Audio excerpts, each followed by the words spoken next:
नमस्कार, citizens voice show में आप सबका स्वागत है। इससे पहले कि मैं आज प्रोग्राम की शुरुआत करूँ, आप लोगों से गुज़ारिश है सिटीज़न्स वॉइस शो जिसका हैंडल एजे सिंह ऑफिशियल के नाम से है, उसको जॉइन करें, सब्सक्राइब करें, लाइक करें, मित्रों में शेयर करें क्योंकि ये आप ही का चैनल है, जनता की आवाज़ है, आपकी आवाज़ है, आवाम की आवाज़ है और हम चाहते हैं कि आपकी आवाज़ जनता तक पहुँचे। आज हमारे साथ Ajay Shukla ji, editor in chief The Principal Chandigarh से जुड़े हुए हैं। बहुत-बहुत स्वागत है अजय शुक्ला जी आपका। और एक नई ट्विस्ट जो वोट चोरी वाला मामला है उसमें उठ के निकल के आई है। मैं उस ट्विस्ट के बारे में आपको बताना चाहता हूँ। संजय साहब हैं, संजय कुमार, सीएसडीएस के डायरेक्टर। वो एक तरफ तो 2018 में 19 के इलेक्शन के पहले कहते हैं मोदी जी की पर्सनालिटी जो है, लोगों की इंटेग्रिटी उनके ऊपर है, honestly biggest assets of BJP in 2019, no dent in his image on these two issues. फिर उसके बाद 2024 के इलेक्शन में वो कहते हैं there is hardly any contest left for 2024 Lok Sabha election, यानी कि कोई विकल्प नहीं है और सिर्फ मोदी जी और भारतीय जनता पार्टी और एनडीए ही अपनी टैली को बढ़ाकर 400 के पार के नारे की बात करते हैं। लोकनीति सीएसडीएस को टैग किया है, सीएसडीएस दिल्ली को टैग किया है और उसके बाद वो एक आंकड़ा 17 तारीख को देते हैं जिसमें कहते हैं महाराष्ट्र की 3 विधानसभा सीटों में वोट घटाए गए या बढ़ाए गए और एक शक पैदा कर देते हैं और उसके बाद उसी चीज को जिसको वो कहते हैं उसको आज डिनाई कर देते हैं। Poll analyst deletes post that Rahul used to claim Maharashtra vote fraud, apologises for wrong data. अब ये 7 तारीख को राहुल गांधी की ये प्रेस कॉन्फ्रेंस होती है जिसमें राहुल गांधी विधिवत तरीके से, मैं 1 मिनट का वीडियो है दिखाना चाहता हूं, उसके बाद मैं आपसे सवाल लेता हूं। स्केल समझिए, एक असेंबली में तकरीबन 12 से 15% वोट इन्होंने मैन्युफैक्चर कर दिया। तो अगर चुनाव में 2-3%, 4% की मार्जिन चल रही है तो वो तो गया, राइट। और हमने ऐसा पैटर्न आइडेंटिफाई किया है देश में जहां पे एक सीट पे धड़ाके से बीजेपी स्वीप करती है या 2 सीटों पे धड़ाके से स्वीप करती है, बाकी सीट में नेचुरल कंपटीशन चल रहा है और फिर सडनली एक सीट में जैसे यहां हुआ स्वीप हो जाती है और पूरा चुनाव चला जाता है। आखिरी बात, नरेंद्र मोदी 25 लोकसभा सीट के कारण प्रधानमंत्री हैं।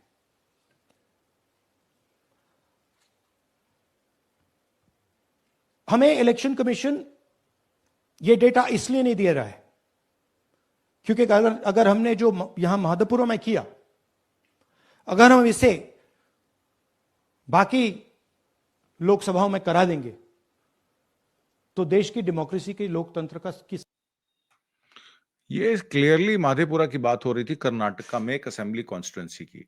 इसमें महाराष्ट्र की कोई बात राहुल गांधी ने अपनी प्रेजेंटेशन में नहीं की। 6 महीने का डेटा माइन करके उन्होंने सारे साक्ष्य जो हैं वो प्रेस कॉन्फ्रेंस में इलेक्शन कमीशन ऑफ इंडिया को चैलेंज कर दिए। अब देवेंद्र फडणवीस साहब महाराष्ट्र से एक प्रेस कॉन्फ्रेंस करते हैं कि देखिए अब तो वोट चोरी हुई नहीं है, अब तो सॉरी मांग लेनी चाहिए और तमाम तरीके से गोदी मीडिया और गोदी चैनल्स और आईटी सेल जो भारतीय जनता पार्टी के, वो राहुल गांधी को गलत शलत बताने में लग गए हैं। मैंने इससे पहले आपको दिखाया कि संजय कुमार साहब किस तरीके से 2019 के इलेक्शन में वंदना कर रहे थे भारतीय जनता पार्टी और मोदी जी के नेतृत्व की और 2024 में भी उन्होंने ये किया। इस सारे चीजों को आप कैसे देखते हैं? क्या आपको लगता है कि इतना पुअर अब जवाब जो है भारतीय जनता पार्टी के आईटी सेल और उनके समर्थकों का आ रहा है कि उनकी चोरी सरेआम पकड़ी जा रही है पब्लिक में? अजय जी, अनम्यूट कर लीजिएगा। आपको और सभी दर्शकों को बहुत बहुत नमस्कार। और मैं इस पर आता हूं कि संजय कुमार हैं क्या। संजय कुमार उस सीएसडीएस के निदेशक हैं जो सीएसडीएस गवर्नमेंट के फंडेड एजेंसी है, सर्वे करती है। तो गवर्नमेंट एडेड एनजीओ है जो वो यह काम करता है और उसके वो डायरेक्टर हैं। स्वाभाविक सी बात है, उसके डायरेक्टर हैं तो गवर्नमेंट को उन्हें साधने के लिए सारे साधन लगाने हैं और उसके लिए करना है। ये कांग्रेस नहीं है कि कांग्रेस टीएन शेषन को चीफ इलेक्शन कमिश्नर लगा दे और वो उसे ही बिल्कुल क्रश करते रहे, उसके बारे में, उसके खिलाफ, सब सरकार के खिलाफ करते रहे, और फिर उसके बाद जब वो रिटायर हो जाए तो भी वो कांग्रेस उन्हें लोकसभा टिकट दे और लोकसभा चुनाव भी लड़ाए। आप देखिए, ये कांग्रेस नहीं है, भाजपा मोदी की, जो जस्टिस बी जो है, अरे रेड्डी, BS रेड्डी, वो जो है बना दिए जाएं उपराष्ट्रपति के कैंडिडेट, जिन्होंने जस्टिस रहते हुए सुप्रीम कोर्ट, कांग्रेस की सरकार, मनमोहन सिंह की सरकार को कटघरे में खड़ा कर दिया हो, उनको बार बार इस तरीके से परेशान कर दिया हो कि वो एम्बैरस हो गई हो, उसके दो मंत्रियों को जेल भेज दिया हो, और तमाम तरह के काले धन से लेके तमाम चीजों पे घेर के रखा हो। एक पहली बार भारत के किसी हाई कोर्ट के जस्टिस के खिलाफ जो है महाभियोग के लिए लिखा हो, किया हो, ये सारी चीजें जिसने करी हो, तो अब आप समझ लीजिए कि कांग्रेस उसे भी उपराष्ट्रपति पद का कैंडिडेट बना देती है, और बड़े इज्जत के साथ बनाती है।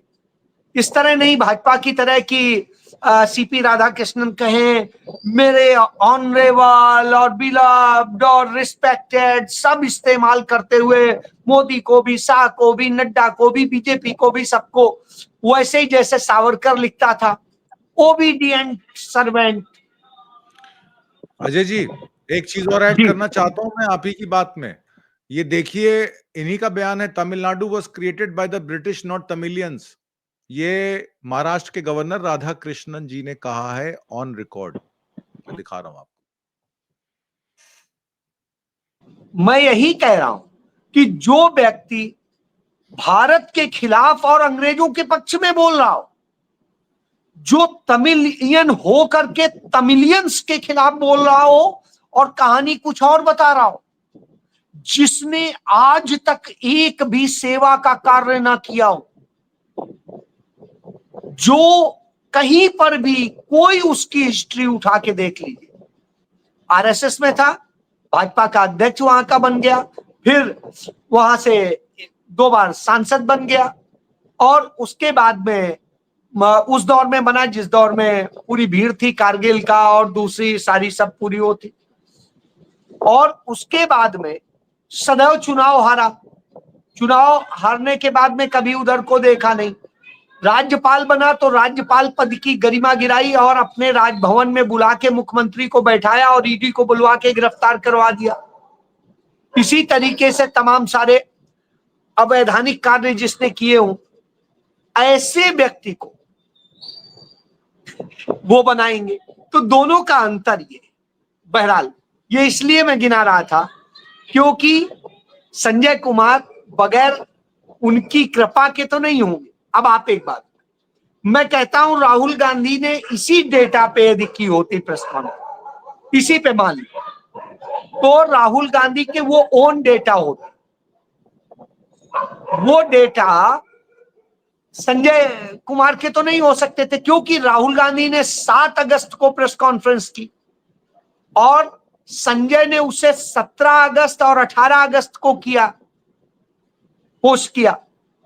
अब आप देखिए वो 17 और 18 करते हैं, और फिर उन्हीं के जो सारी चीजें मिलके द हिंदू में पूरा एक पेज छपता है। मैं वो पेज भी दिखा दूं आपको, जो द हिंदू में पेज छपता है जी, उस पेज में पूरा एक पेज छपा है, और उसमें इन्हीं के उसके आधार पे जिस तरीके से ये देखिए पूरा ये एक देखा पेज मैंने, छापा है। जी जी जी जी। तो और ये इसमें है मेरे पास, स्पष्ट मैं आपको लिखा है, दिखा देता ये देखिए, हूं। ये भी लिखा है लोक नीति CSDS सर्वे, है ना। तो यानी सारी चीज खुद ये करेंगे, और जो ये खुद करेंगे और उसके बाद कहेंगे कि साहब राहुल गांधी, अरे राहुल गांधी के तो बात कर रहे थे कर्नाटक के बारे में, आप बात कर रहे हैं महाराष्ट्र के बारे में। सबसे बड़ी बात है बेसिक अंतर कि आप महाराष्ट्र के बारे में बात कर रहे हैं, वो उस पर बात कर रहे हैं। महाराष्ट्र के बारे में राहुल गांधी ने कोई डेटा यहां दिया ही नहीं। वो जो डेटा राहुल गांधी ने दिया वो चुनाव के जस्ट बाद में कांग्रेस पार्टी, शिवसेना और एनसीपी तीनों ने मिलकर प्रेस कॉन्फ्रेंस की थी और उसमें जो डेटा दिया था उसका जवाब आज तक कोई दे नहीं सका। साहब, जिसके पास कुछ नहीं होता तो ये भ्रमित कराने के लिए होता है। अब उनका ट्वीट डिलीट करा करके और जिस तरीके से खबरें प्लांट की जा रही, तो सब आप क्यों उम्मीद करते हैं इस मीडिया से ये सच बोलेगा? क्या आज सच बोल रहा है? 2014 के बाद कभी सच बोलते दिखा हो तो बताइए आप। कांग्रेस हंस रही है इस पर। कांग्रेस के प्रवक्ता पवन खेड़ा ने इसको लेकर के अच्छा ट्वीट भी किया है, तो यह समझने की जरूरत है। मैं वो आपको एक मिनट दिखा देता हूं जी। ये ट्वीट है जो पवन खेड़ा ने किया है।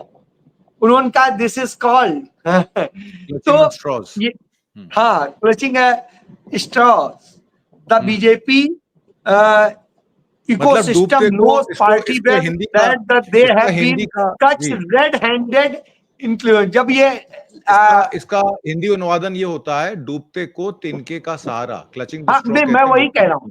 तो यानी जब रंगे हाथ पकड़ गए तो डूबते को तिनके का सहारा ले रहे हैं। और साहब वो तिनका कैसा है उसका भी जवाब जो है कांग्रेस पार्टी ने बाकायदे दे दिया। ये देखे फॉल्स न्यूज अलर्ट कि Rahul Gandhi never used CSDS anything else.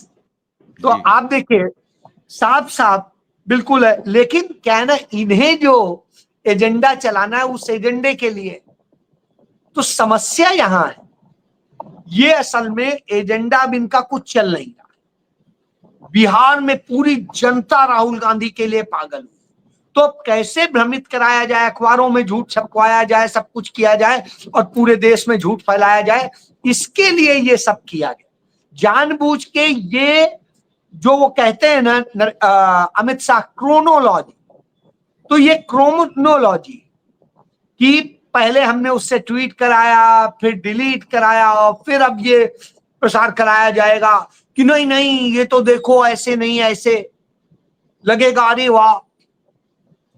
तो साहब सबसे बड़ी बात ये है, यदि उन्होंने गलत ट्वीट किया तुरंत FIR दर्ज करिए, क्योंकि ये ट्वीट 2 दिन तो रहा ना। तो साहब 2 दिन उन्होंने देश को भ्रमित किया, अखबारों ने उसके आधार पे गलत छाप दिया। और जब उन्होंने ये डेटा अखबार को दिया, अखबार ने छाप दिया, तो FIR दर्ज होनी चाहिए, क्योंकि वो अखबार तो अब खत्म नहीं हो सकता, तो हिस्ट्री बन गया। अब आप बताइए, वो तो YouTube है नहीं कि आप वीडियो डिलीट करा दे। तो सबसे बड़ी चीज ये है कि इसको लेकर के तुरंत एक्शन लेना चाहिए। असल में ये सरकार डरी हुई सरकार, और इतना ज्यादा राहुल गांधी से डर गई है कि अब कैसे भी किसी भी तरीके से उनकी इमेज, उनको क्रश किया जाए, उनको बताया जाए कि वो झूठे हैं, ये हैं। पहले देखिए चल रहा था कि वो विदेशी वो लोग करा रहे। अरे भाई विदेशी क्या, डेटा यहाँ का चुनाव में यहाँ के गड़बड़ी हुई, यहाँ के चुनाव की गड़बड़ी, यहाँ के चुनाव की सारी चीजें, चुनाव आयोग की गड़बड़ियां यहां नहीं उठाई जाएंगी तो क्या जाके पाकिस्तान में उठाएं? क्या उसे कहीं और उठाएं? यहीं उठाएंगे। और वहां जब सवाल होंगे तो जवाब देंगे। अब यहां ये हो रहा है कि कैसे किया जाए। क्यों? क्योंकि पूरी पब्लिक देख रही, हर कोई देख रहा है जिस तरह राहुल गांधी के लिए वहां जनता पागल हुई है, वह अपने आप में बड़ी चीज है। इतना ज्यादा जन समर्थन मिलना यह अपने आप में बहुत बड़ी चीज है। और जो समर्थन मिला है उससे ये घबरा गए, और उस घबराहट का इसका जवाब प्रियंका गांधी ने बड़ा अच्छा दिया। पत्रकारों ने पूछा संसद में कि राहुल गांधी पे इतने हमले हो रहे हैं। प्रियंका गांधी ने कहा राहुल गांधी किसी हमले से नहीं डरते, और वो किसी से नहीं डरते। राहुल गांधी हर हमला सहने और उसको वो जवाब देने में सक्षम। तो स्वाभाविक सी बात है। तो ये स्थिति है। आपको एक चीज एक दिखाएं, एक लड़की ने बड़ा अच्छा वो बनाया वीडियो। हाँ मतलब ये तो ये आप सुनिए। क्या अपनी माताओं, बहुओं, बेटियों सहित किसी भी मतदाता की सीसीटीवी वीडियो चुनाव आयोग को साझा करनी चाहिए क्या? हाँ मतलब दे दो, नो नो प्रॉब्लम, नो आपत्ति कर, नो आई डोंट थिंक देश की किसी भी महिला को भी कोई आपत्ति होगी इस चीज से। मतलब हम हमारे देश के लिए इतनी अपनी प्राइवेसी का बलिदान डेफिनेटली दे सकते हैं। Dear PCI, you are constitutional body, please आप बॉलीवुड बनने की कोशिश ना करें, बॉलीवुड के डायलॉग्स प्लीज ना मारे। अगर ये सब प्रूव हो गया ना, अपनी फुटेजेस दे दी, तो अब सही प्रूव हो जाओगे, राहुल गांधी गलत प्रूव हो जाएंगे। तो वो कहती है अच्छा है ये दे दो। वोटर 18 साल से ऊपर की वोटर हैं, यंग हैं। जब इनको जी। आपत्ति नहीं है तो चुनाव आयोग को आपत्ति क्यों है? सीसीटीवी मैं कैमरा की यही कह रहा हूं। और रविशंकर प्रसाद कहते हैं राहुल गांधी ऐसे चाहते हैं मरे हुए लोगों के नाम रहे। तो भाई सामने आके राहुल गांधी तो पूरे मंच पे सबके सामने दिखवा रहे हैं, बात करा रहे हैं कि साहब क्या है ये देखिए। तो ये स्थिति कोई ये छिपा हुआ नहीं है, लोग आके बता रहे हैं कि हाँ साहब ये है हमारा वो पुराना वोटर आईडी और हमें मृत बता दिया है। तो आप मृत बता।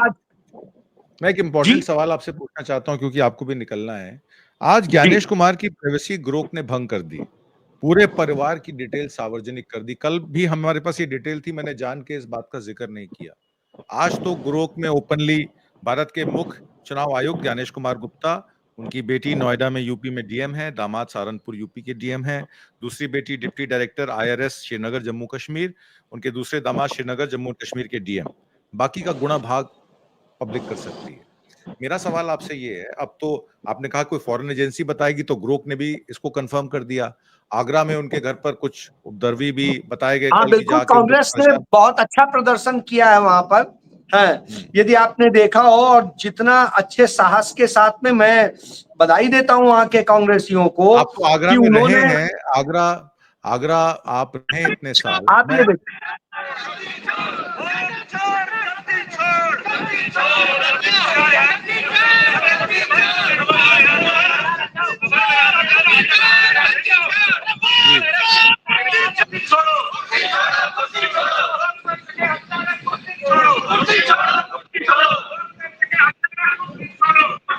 तो मैं आपसे ये बता रहा हूं, महिलाएं भी निकली, वो भी निकले। आप ये समझिए आगरा में हर गली से निकल पड़े लोग और पहुंच गए, चारों तरफ से घेर लिया उनके घर। मैं तो वहां रहा हूं, मैं उनके परिवार को जानता हूं। उनके पिता जो है हाफ पैंटी थे हैं। तो जिस तरह से मैं उनकी पूरी फैमिली जानता हूं। इत्तेफाक से उनके परिवार के एक डॉक्टर हैं, वो मेरे बहुत अच्छे मित्र हैं।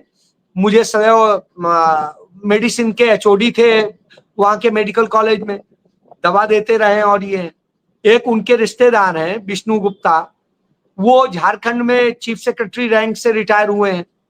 मेरे बहुत अच्छे दोस्त हैं, नोएडा में ही रहते हैं। उनके भी इत्तेफाक से 2 बेटियां ही हैं। तो मैं ये बताऊं कि ये सारी चीजें हैं, इसलिए मुझसे मतलब ये कह दीजिए। तो अब मैं उनके सारी स्थितियों को जानता हूं। तो जब वो बने थे चुनाव आयोग, तभी मैंने कह दिया था अब सारे आरएसएस वाले ही तो बैठाए जा रहे हैं। आप देखिए, मुख्य चुनाव आयुक्त बनने का यदि बारी थी तो बारी थी जो है पांडे जी की, जो यूपी के चीफ सेक्रेटरी रहा करते थे। उनको ना बना के कैसे आकर के पहले बनाया गया जो है अमरोहा वाले गुप्ता जी को, वो अग्रवाल साहब को, और अब ये गुप्ता जी। तो मैं यही कह रहा हूं कि डॉक्टर अनूप पांडे जो सबसे काबिल थे उनमें, उन्हें नहीं बनाया। उनका आपको याद भी नहीं होगा कि वो चुनाव आयुक्त थे, सीनियर मोस्ट थे इनमें। तो मैं यही कि उनको तो चुनाव आयुक्त पे ही रिटायर कर दिया। यूपी के चीफ सेक्रेटरी रहे, बहुत अच्छा कार्यकाल रहा। तो ये असल में उस तरह के लोग नहीं चाहिए ना, चाहिए ही वो है जो जिनके रीढ़ ना हो, जो इनके हिसाब से चले और ये करें। इनका एजेंडा आखिरी साधे सवाल और आपसे उसी के तहत ये सब हो रहा है। जी, आखिरी जी। सवाल आपसे। इंडिया ने फॉर्मर एससी जज, इंडिया अलायंस ने फॉर्मर एससी जज बी सुदर्शन रेड्डी साहब को फॉर्मर आंध्र प्रदेश के एज अ वीपी कैंडिडेट बनाया है, वाइस प्रेसिडेंट कैंडिडेट।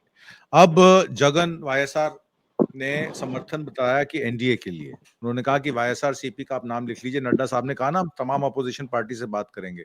तो सबसे पहले कंफर्मेशन वाईएसआर सीपी की आई है, ऐसा जेपी नड्डा साहब का कहना है। तो इसका मतलब है कि नायडू साहब के जितने भी वो खुल गए हैं रास्ते। अब नायडू साहब डिसाइड कर लें कि उनको रेड्डी साहब को सपोर्ट करना है, फॉर्मर एससी जज हैं, आंध्र प्रदेश से हैं, या केरल के सुदर्शन साहब को, जो भारतीय जनता पार्टी के आपने बताया 2 बार एमपी रहे हैं, उनके गवर्नर महाराष्ट्र में रहे हैं और कहते हैं कि ब्रिटिशर्स ने तमिलनाडु बनाया, तमिलियंस ने नहीं बनाया। तो क्या नायडू खेला कर सकते हैं इस चुनाव में? देखिए, संभावनाएं व्यक्त की जा रही, चूंकि मेरे पास में इसका कोई बहुत ऑथेंटिक डाटा नहीं है, लेकिन मैं ये समझता हूं कि निश्चित रूप से उसका एक सॉफ्ट कॉर्नर होगा और होना भी चलेगा। जवाब कैसे वो अपने राज्य में देंगे कि हमारे राज्य का जब बन रहा था उपराष्ट्रपति तो हमने उसे नहीं बनने दिया, हमने तमिलनाडु का बना दिया। आप देखिए, और तमिलियन इस बात पे कैसे खुश हो जाएंगे कि ऐसे व्यक्ति को जो तमिलियों को गाली दे रहा था एक प्रकार से और अंग्रेजों की वो कर रहा था हिमायत। महाराष्ट्र में, अपने अपने एरिया में नहीं, महाराष्ट्र गवर्नर गाली दे रहा था। वही मैं कह रहा हूं कि इस तरह से करके जब वो ये करता है तो निश्चित रूप से उसके दोगले चरित्र का खुलासा हो जाता है। और ऐसे चरित्र का व्यक्ति यदि उपराष्ट्रपति पद के लिए लिया जा रहा है तो ये देश के लिए दुर्भाग्य है। तो ऐसी स्थिति में मुझे लगता है चंद्रबाबू नायडू न सही खुल के आए, लेकिन किसी और तरीके से भी आ सकते हैं। अपने सदस्यों को ये कह सकते हैं अंतरात्मा की आवाज पे दीजिए, सबसे बड़ा शब्द है।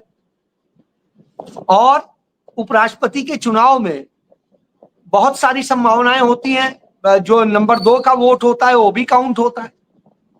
तो ऐसी स्थिति में कुछ भी हो सकता है, कोई बड़ी बात नहीं है। मतलब यह नहीं कहा जा सकता कि ये हारी हुई बाजी है, क्योंकि वोट की वैल्यू के आधार पर होता है। जी बिल्कुल, बिल्कुल। आपका इस पर चर्चा में पार्टिसिपेट करने के लिए और बहुत सारी महत्वपूर्ण जानकारियां देने के लिए बहुत-बहुत धन्यवाद। मुझे शुक्रिया। जी।